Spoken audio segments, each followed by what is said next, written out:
Hi everyone, my name is Shelby, and today we are going to be discussing the downfall of the Republican Party. When Donald Trump was elected in 2016 to be the President of the United States, it seemed like a rejection of traditional Republican principles and values. It was a change from Ronald Reagan's shining city on a hill of the 80s, George H.W. Bush's kinder, gentler nation of the 90s, and George W. Bush's compassionate conservatism of the 2000s.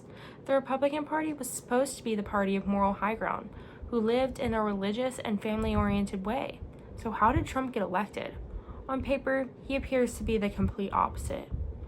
On his 2016 campaign, he prided himself on questioning Obama's birthplace due to the color of his skin, as well as insulting immigrants, Muslims, women, and other politicians. One of these politicians was former GOP presidential nominee and longtime Arizona Senator John McCain, who was a Vietnam War veteran as well as a prisoner of war. At one of Trump's infamous rallies, he said, "He's a war hero because he was captured. I don't like people that were captured, okay? I hate to tell you." After Trump said this, the other candidates trying to secure the GOP nomination came out against him and said, "John McCain is an American hero." Again, I ask how the more patriotic party continued to support him after he said this and didn't change their loyalty to former Texas Governor Rick Perry or former Wisconsin Governor Scott Walker, who both came out against Trump's remarks. The main reason people supported Trump was his simple and direct remarks. He said what people had been saying in secret for years. He allowed some of his supporters to be openly racist, homophobic, ableist, and other things. One of Trump's key policies was immigration, especially immigration from Mexico. Throughout his campaign, he attacked Mexicans by saying, "They're bringing drugs, they're bringing crime, they're rapists." Trump decided an entire group of people were all rapists. To him, there were no exceptions. Yet, this did not raise any red flags in the Republican Party. The GOP's mission statement states, "Republicans believe in liberty, economic prosperity, preserving American values and traditions, and restoring the American dream for every citizen of this great nation."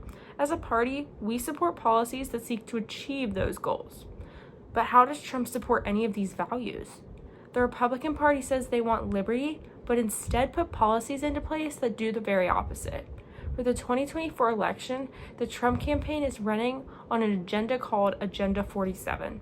Most policies in this agenda deny Americans liberties. One example is transgender rights, which he calls left-wing gender insanity. Trump claims he will get Congress to pass legislation saying the only genders recognized by the U.S. government are male and female, and they are assigned at birth. The GOP likes for Americans to have little government intervention, especially when it comes to guns. So why are they dictating someone else's choices? If you don't want to be transgender, then don't be, but it's not the government's place to tell someone what they can and can't do with their body. At this point, many traditional Republicans have had enough. Congress members such as Adam Kinzinger and Liz Cheney have thrown their support behind Democratic Party nominee Vice President Kamala Harris because of Trump's threat to democracy and his unwillingness to accept election results, as well as his lack of respect for the rule of law. Despite these traditional Republicans' lack of support for Trump, his Make America Great Again base keeps supporting him, and he is the Republican presidential nominee for the third time, this time with the threat of more legal trials and already having severe criminal convictions. The Republican Party seems to be in a Trump chokehold, and none of his actions seem to break the spell, despite many traditional Republicans not supporting him.